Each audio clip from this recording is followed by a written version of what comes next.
Olá a todos, sejam bem-vindos a mais um estudo de escatologia bíblica, onde estaremos hoje estudando as 70 semanas de Daniel. Vamos lá, vamos estudar esse tema, a qual tem sido polêmico e por anos tem sido estudado, debatido no meio acadêmico, no meio teológico, mas hoje nós estaremos estudando mais uma vez esse assunto e estaremos esclarecendo alguns pontos que o pré-tribulacionismo, o mid e o pós-tribulacionismo, eles não aceitam. Falei na aula passada, se você não assistiu, assista ao vídeo anterior, a qual eu falei sobre alguns eventos que antecediam a vinda de Cristo, a grande tribulação. Então assista lá para você continuar assistindo esse vídeo e acompanhando o estudo, tá certo? Então no estudo passado eu falei a respeito de que esses grupos futuristas, eles não aceitavam a ideia de que a última semana de Daniel tinha acontecido, ou seja, tinha se cumprido no ano 70 com a destruição do templo, porque estava envolvida a grande tribulação dentro dessas 7 semanas. Então, fique atento, vamos estudar, vamos analisar os textos e vamos então comprovar que essa última semana de Daniel, ela já aconteceu, portanto, a grande tribulação, ela também já aconteceu, tá certo? Continue conosco e vamos iniciar o nosso estudo. Então vamos iniciar fazendo a leitura bíblica que está em Daniel, capítulo 9 e versículo 27. Vamos ler? 70 semanas estão determinadas sobre o teu povo e sobre a tua santa cidade, para extinguir a transgressão e para dar fim aos pecados e expiar a iniquidade e trazer a justiça eterna e selar a visão e a profecia e ungir os santos dos santos. Então, estas 70 semanas, elas serviam para expiar a transgressão, a iniquidade, para extinguir a transgressão, para dar fim aos pecados, trazer justiça eterna, selar a visão e ungir os santos dos santos. Então essas 70 semanas, elas eram para fazer todo esse procedimento de purificação. Vocês sabem que o templo era a única forma de se fazer a purificação pelos pecados. O pecador trazia o seu animal ao templo, ao sumo sacerdote, ele oferecia aquele animal em lugar daquele pecador e o animal então ficava culpado e condenado à morte em lugar daquele pecador. Então o templo era a única forma de que eles tinham de poder continuar a estar vivos e continuar tendo uma comunhão com Deus.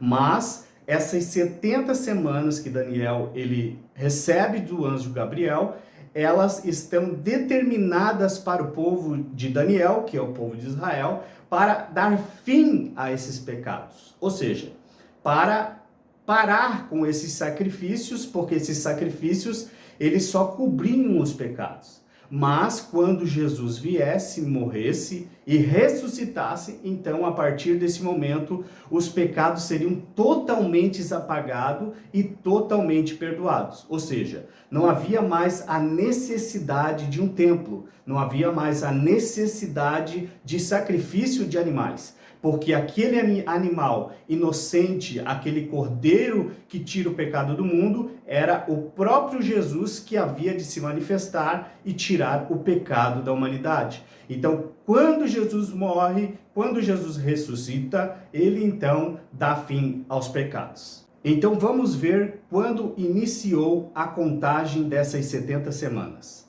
No livro de Daniel, no capítulo 9 e no versículo 25, diz assim: sabe e entende, desde a saída da ordem para restaurar e para edificar Jerusalém, até ao Messias, o príncipe, 7 semanas e 72 semanas, as ruas e as tranqueiras se reedificarão, mas em tempos angustiosos. Então, quando iniciou a contagem das 70 semanas, ou seja, o texto já não está dando uma referência de quando iniciaria essa contagem das 70 semanas. E o anjo diz aqui, desde a saída da ordem para restaurar e edificar Jerusalém. Então, a contagem, ela se inicia a partir da ordem para restaurar e edificar Jerusalém. E quando iniciou essa ordem para edificar e restaurar Jerusalém? Ou seja, esta ordem, ela veio a partir de Artaxerxes. Artaxerxes, ele deu a carta a Neemias, a qual então ele teve o direito de voltar a Jerusalém e reedificar os muros e a cidade que estavam em ruínas. E isso está em Esdras, capítulo 7, versículo 11 até o 26. Então a contagem, ela se inicia a partir do ano 457 a.C.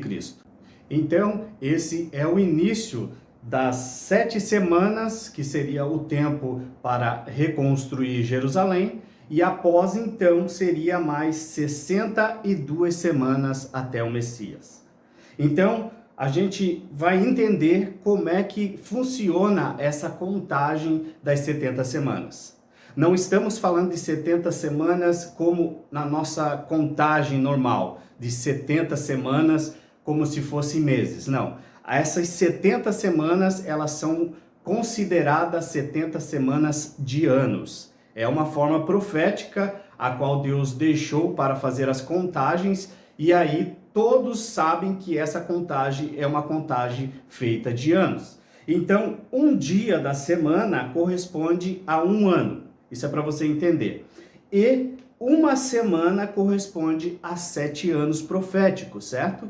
Então, 70 semanas corresponde a 490 anos. Então, teria que passar 490 anos para que as 70 semanas elas se cumprissem de forma literal. Era o prazo que o anjo deu para restaurar os pecados, para tirar o pecado, para que o Messias se manifestasse, para que a grande tribulação ela ocorresse e para que então o templo de Jerusalém, que seria destruído pelo príncipe ou pelo povo do príncipe que havia de vir, então fosse destruído e tudo fosse concluído nessa destruição. Então, o objetivo dessas 70 semanas foi justamente mostrar para Daniel que havia ainda um juízo contra Israel, que ainda os 70 anos que eles estavam ainda para passar na Babilônia, porque eles haviam desobedecido e ficaram cativos na Babilônia, ainda não eram suficientes para apagar os pecados dos israelitas. Foi necessário então Deus intervir e fazer então uma forma de acabar com esses pecados por meio da morte do seu filho Jesus, que se manifestaria depois das 62 semanas, tá certo? Então vamos continuar aqui observando e analisando todos esses conteúdos para nós então entendermos de fato como tudo ocorreu e a época em que esse anticristo se manifestou dentro desse período das 70 semanas. Então, as 7 semanas que o anjo havia falado para Daniel, que seria o tempo em que Jerusalém seria restaurado e reedificado, elas correspondem a 49 anos, ou seja, ela levaria 49 anos para ser restaurada e reedificada. E após esses 49 anos, então, se iniciaria a contagem das 62 semanas até o Messias, o príncipe. E essas 62 semanas, elas correspondem a 434 anos. Então, passaria mais 434 anos e então se manifestaria o Messias, o ungido, que nós sabemos que ele está falando aqui, que é Jesus Cristo. Passando então essas 62 semanas, o ungido, que é o Messias, Jesus Cristo, ele seria cortado, ou seja, passou as 62 semanas, Jesus então seria morto e crucificado. E isso está em Daniel capítulo 9 e versículo 26, que diz assim: E depois das 72 semanas será tirado o Messias e não será mais. Ou seja, 62 semanas se passaram, ou seja, o prazo de 430 anos que Jesus se manifesta, e após então finalizar essas 62 semanas, então Jesus Cristo seria morto. Eu vou colocar um gráfico aí para vocês na tela, para que vocês acompanhem o cronológico dos acontecimentos bíblicos, para que você entenda mais claramente como tudo ocorreu, dentro dos prazos que eu estou passando para vocês, tá certo? Acompanhem aí na tela. Então, como você pode ver aqui no início, aqui nessas linhas azuis, 49 anos foi o tempo que levou para a reconstrução do templo. Ou seja, eram 7 semanas, que corresponde a 49 anos.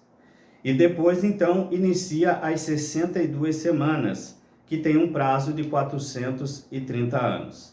Então, passando esses 430 anos, que eles caem perfeitamente no dia da morte de Cristo, né, da ascensão de Cristo, então, o ungido, que é Jesus Cristo, ele é morto. Então, a partir desse momento, inicia-se então o tempo da graça, a era da igreja, que é a ideia dispensacionalista, né? Esse gráfico, para você que não sabe, é um gráfico dispensacionalista, pré-tribulacionista e pós-milenista, tá? Que fique bem claro que esse gráfico é um gráfico daqueles que acreditam que Jesus voltará antes da grande tribulação, no meio da grande tribulação, no final da grande tribulação, que acreditam no milênio pós-tribulação, e naqueles que acreditam no arrebatamento secreto em 2 fases antes da grande tribulação. Então observe bem esse gráfico, que você vai perceber que a morte de Jesus aconteceu após as 62 semanas de forma correta, de forma fiel. O prazo foi contado de forma correta, aconteceu fiel. O único problema acontece a partir da morte de Jesus, que se cria um espaço aonde os interpretadores da teologia futurista, eles criam a ideia de que esse espaço que criou entre o período que Jesus morre até a última semana, eles entendem então que é o período da graça. Nós estamos no período da graça, onde hoje é a graça de Deus, onde hoje estamos ouvindo a pregação do Evangelho por meio da sua graça. Então eles levaram essa última semana para um período incerto. Por quê? Porque eles não aceitam que essa última semana aconteceu no período profetizado por Jesus, que seria ali no templo da destruição do templo, no ano 70, que então daria início a essa grande tribulação e então finalizaria as 7 semanas, que aí corresponderia aos 490 anos da profecia das 70 semanas de Daniel. Então, observe bem esse gráfico e veja como foi definido e como foi separado os acontecimentos bíblicos. Ou seja, esse gráfico aqui, ele está mostrando que o anticristo aqui, ele faz uma aliança com Israel, né? Em Daniel 9:27 está escrito, e aí então na metade da semana a guerra da aliança, ou seja, ele quebra a aliança e inicia uma guerra, né? Durante esse período de 3 anos e meio. Após 3 anos e meio, então, vem o Armagedon e depois o milênio. Então, essa é uma interpretação futurista, tá? Você que não conhecia, então agora fique conhecendo como funciona a interpretação futurista, certo?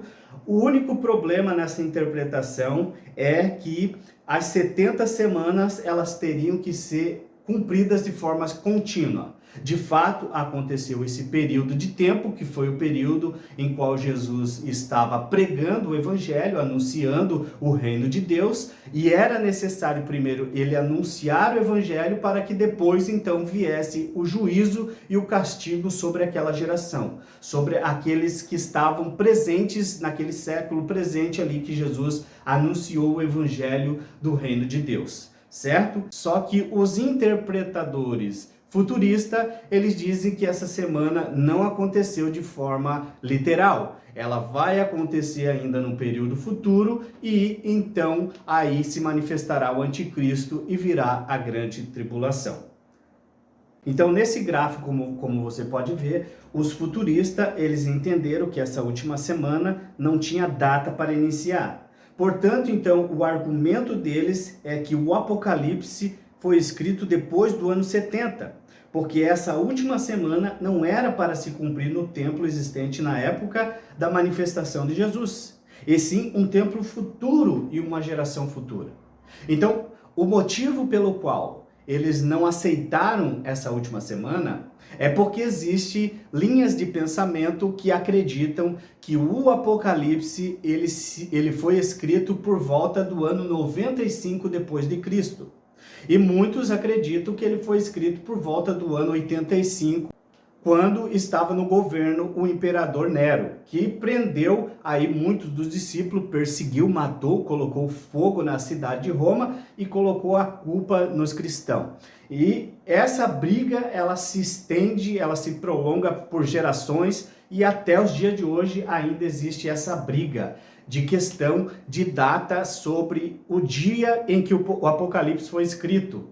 Só que essa questão de que o Apocalipse foi escrito antes ou depois não importa. O que importa é o que Jesus ensinou a respeito do cumprimento das 70 semanas, ou seja, do cumprimento, né, do acontecimento em Jerusalém, da destruição do templo. É isso que importa. Não importa ficar discutindo datas e definições sobre quando vai acontecer ou quando aconteceu o escrito de João, não importa. O que importa é que nós devemos levar em consideração as palavras de Jesus, certo? Então, o que acontece? Quando João foi preso, né? Quando João foi preso, um grupo defendia que quando ele escreveu, ele estava lá na ilha de Patmos.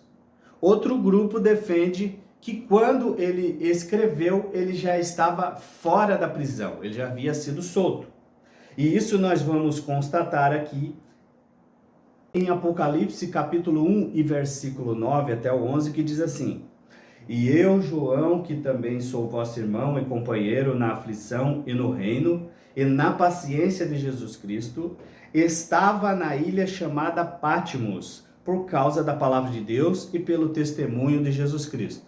Então aqui nesse texto, João está testemunhando que ele estava na ilha de Patmos, mas o que acontece? Ele está aqui falando como se ele não estivesse mais, ou seja, ele está dizendo aqui, estava na ilha chamada Patmos. Então, é evidente que quando ele escreveu, ele não estava na ilha, ou seja, ele já tinha saído. Isso é muito evidente, todo mundo concorda. A questão é quando ele recebeu a revelação. E isso, de fato, foi quando ele estava preso na ilha de Patmos. Então, como ele recebeu a revelação antes do ano 70, isso comprova que o Apocalipse não era para a futura geração, mas era para a geração do ano 70, certo? Então aí existe mais uma briga em questão de quando foi que ele escreveu, né? Quando ele escreveu de fato essa carta, ou quando ele recebeu a revelação, se realmente ele estava na ilha, ou se realmente ele já tinha saído, ou foi em outro governo, não no governo de Nero.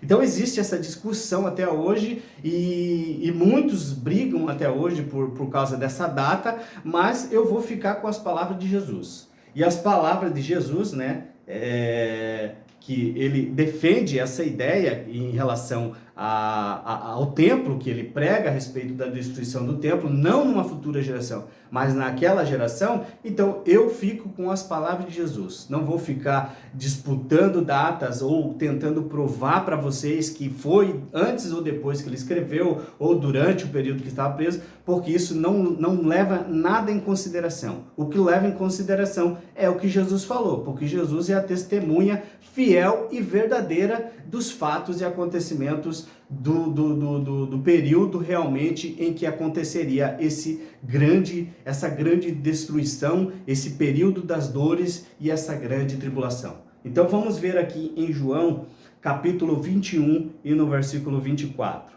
Diz assim: Vendo Pedro a esse, disse a Jesus: Senhor, e deste que será?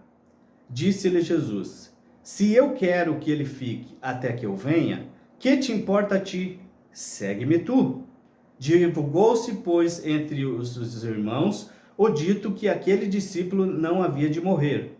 Jesus, porém, não lhe disse que não morreria. Mas se eu quero que ele fique até que eu venha, o que importa a ti?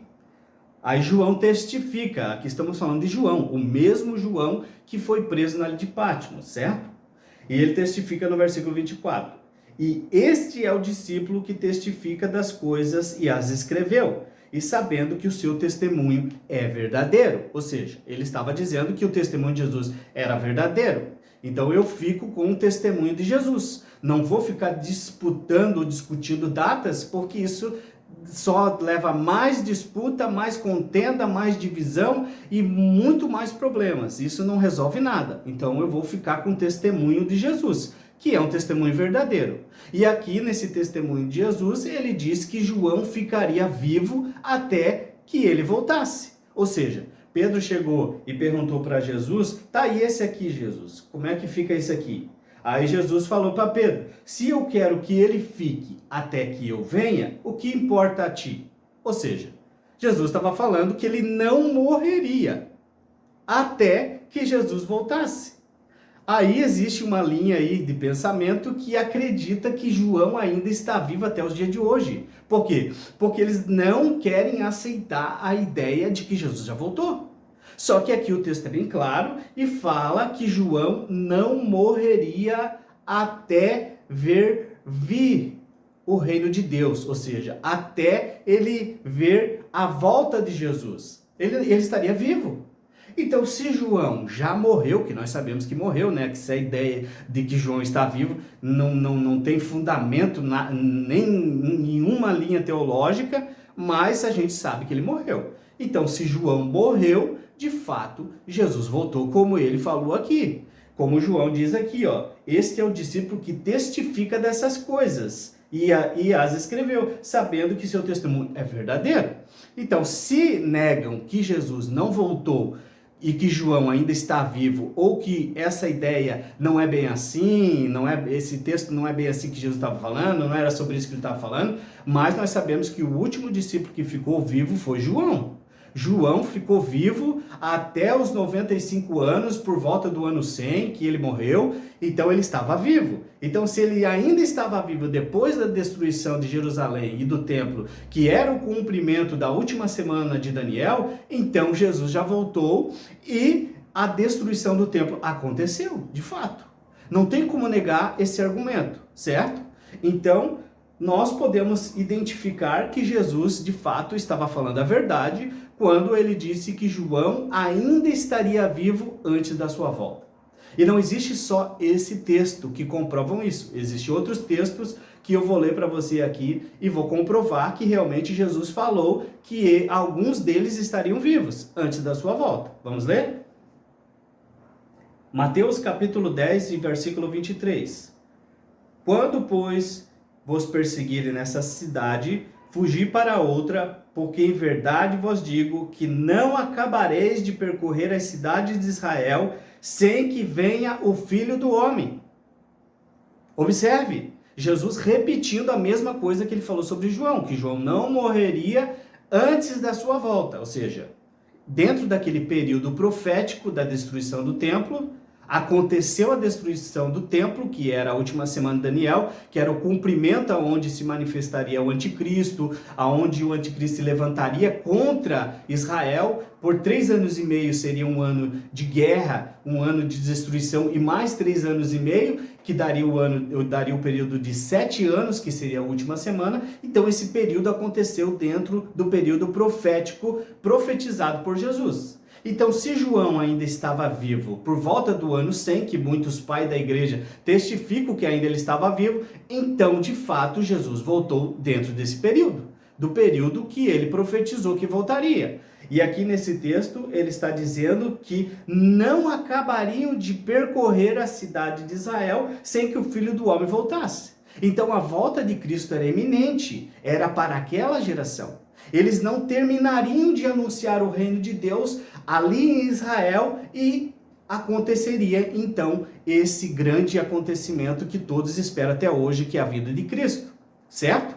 Então, o período entre a morte de Jesus, que é as 62 semanas, e até a grande tribulação, ou seja, até o período dos 7 anos, passou-se 40 anos. Ou seja, 40 anos eles ficaram anunciando o evangelho, 40 anos eles ficaram sendo perseguidos, guerras se formaram, peste, fome e terremotos aconteceram nesse período, que está constatado ali no livro de Flávio Joséfo, que é um historiador respeitado por muitos estudiosos acadêmicos, que realmente são pessoas que têm aí um respeito por esse escrito, sabendo que foi verídico, aconteceu de fato, certo? Então, dentro desse período aconteceu esses acontecimentos que antecediam a volta de Cristo, e aqui Jesus, mais uma vez, repetindo que aconteceria o arrebatamento antes deles terminarem a sua evangelização em Israel. Ou seja,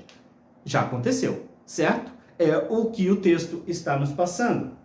Agora, os que defendem que Jesus ainda não voltou, porque o Apocalipse ele foi escrito depois do ano 70, eles vão continuar defendendo a ideia de que, né, o Apocalipse é para o futuro, de que o anticristo ali não é o anticristo que se manifestou ali no templo em Israel, né, no período dos 7 anos ali, que seria o período da grande tribulação, mas é que será um outro anticristo que se manifestará aí num tempo incerto, e a ideia deles é que se construa um novo tempo para que esse evento se cumpra. Mas aí é a ideia dos futuristas. Mas eu, mais uma vez, repito que eu vou pela confirmação de João, que testifica das palavras de Jesus que são verdadeiras, certo? Se Jesus falou isso, eu acredito e estou comprovando de que não foi só uma vez que ele falou isso. Ele repetiu isso várias vezes dentro do texto bíblico, como nós vamos continuar nos estudos próximos, mostrando para vocês que ele falou de fato que voltaria naquele período profético aonde os discípulos ainda estavam presentes, e um deles era João, que ainda estaria vivo. Outro texto que comprova realmente que Jesus voltaria antes do período profético, ou seja, ele voltaria dentro daquele período ali que ele havia falado a respeito da destruição do templo, que não ficaria pedra sobre pedra que não fosse derribada, quebrando assim a ideia dos futuristas de que Jesus voltará em um futuro incerto, porque eles não aceitam a ideia de que o Apocalipse foi escrito depois, né? Depois que ele saiu da ilha, mas a revelação ele recebeu quando ele estava na ilha, no período profético antes do ano 70. E isso aqui comprova, por meio das palavras do próprio João, de que ele realmente ficaria vivo antes da volta de Cristo. Ele mesmo quem escreveu isso, para que fique isso bem claro, certo? Então, em Marcos, capítulo 14, versículo 61, ele diz assim: mas ele calou-se e nada respondeu. O sumo sacerdote lhe tornou a perguntar e disse: és tu o Cristo, o Filho do Deus bendito? E Jesus disse-lhe: eu sou. E vereis o Filho do Homem assentado à direita do Todo-Poderoso e vindo sobre as nuvens. Mais uma evidência do testemunho de Jesus de que os sacerdotes que mataram ele, crucificaram ele, viriam ele vir sobre as nuvens e eles estariam presentes para testificar esse acontecimento. Aqui ele está falando: e vereis o Filho do Homem assentado à direita do Todo-Poderoso e vindo sobre as nuvens do céu. Texto mais claro do que esse não existe. Ah, mas não é bem assim, Leandro, não é bem assim. Esse texto não está falando disso. Esse texto está falando de outra coisa. Bom, no meu entendimento aqui, e se você realmente sabe ler o português correto, ele está afirmando que eles veriam. Ver está falando de algo visível, né? Está falando de algo que eles veriam, ou seja, eles sabiam que o evento da destruição do templo era o dia da vingança. Eles sabiam disso. Os judeus, eles conheciam as profecias dos profetas, eles sabiam que esses acontecimentos seriam dias de juízo contra Israel. Seria o reino de Deus estabelecido na terra para que fosse um dia de juízo, eles sabiam disso, certo? Isso falaremos em estudos aí na frente para que vocês entendam. E Mateus também, ele comprova essas mesmas palavras de Marcos, que está escrita em Mateus 26, versículo 34, que ele diz assim: e disse-lhe Jesus: tu o disseste. Digo-vos, porém, que vereis em breve. Olha só o que Mateus ele escreve. Ele fala que eles veriam em breve. Esse em breve quanto? 2025 anos? 2030, 2050 anos? Esse é o em breve que Jesus está falando? Não. Jesus está dizendo assim, ó. Porém vereis em breve o Filho do Homem sentado à direita do Todo-Poderoso, vindo sobre as nuvens. Vindo sobre as nuvens, ele sabia o que era o juízo que cairia sobre Israel. Esse é um fato histórico provado, não tem como negar isso, certo? Então Jesus aqui mais uma vez mostrando que ele não falou uma vez só, que ele voltaria antes daquele período, não, que ele voltaria durante aquele período. Não foi uma vez só que ele falou, foi várias vezes. Várias vezes. Isso comprova que as palavras de Jesus são fiel e verdadeira e de que realmente ele já voltou naquele período profético no ano 70 e é sobre esse estudo que falaremos nas próximas oportunidades que teremos aqui de estudar esses eventos, tá certo?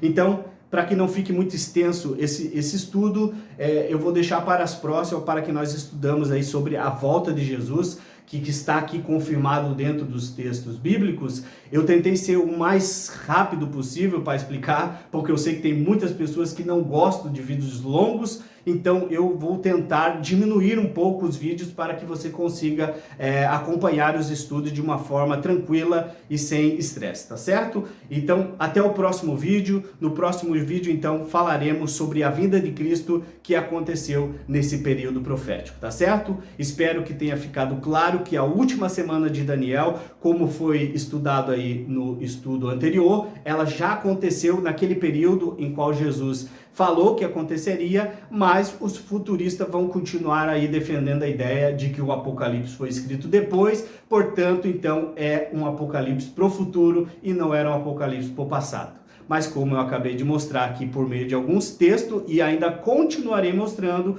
esses eventos já aconteceram, tá certo? Então, muito obrigado a você que ficou até aqui comigo. Não se esqueça de dar aquele like, não se esqueça de se inscrever no canal e continuar compartilhando aí para que todos possam ter o conhecimento dessas revelações que estão na Sagrada Escritura, tá certo? Um abraço a todos e fiquem todos na paz. Que Deus abençoe a todos.